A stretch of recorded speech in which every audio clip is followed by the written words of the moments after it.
சொல்றாரு அண்ணாமலை. நாட்டுல 56 லட்சம் பேர் தனியார் பள்ளியில படிக்கலாம், 56 லட்சம் பேர் ஹிந்தி படிக்கிறான்னு ஒரு பொய்ய சொல்றாரு. நான் இங்க நின்று அண்ணாமலைக்கு சவால் விடுறேன்.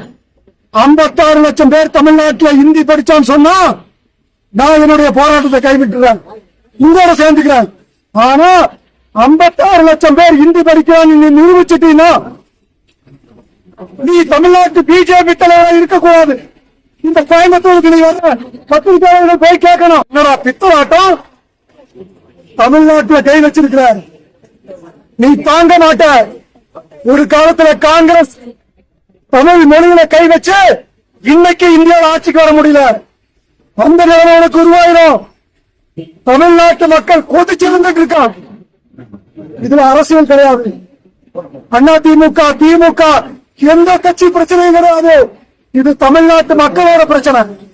நீ 3வது மொழியை பிடிக்காத. எதுக்குடா 3வது மொழி?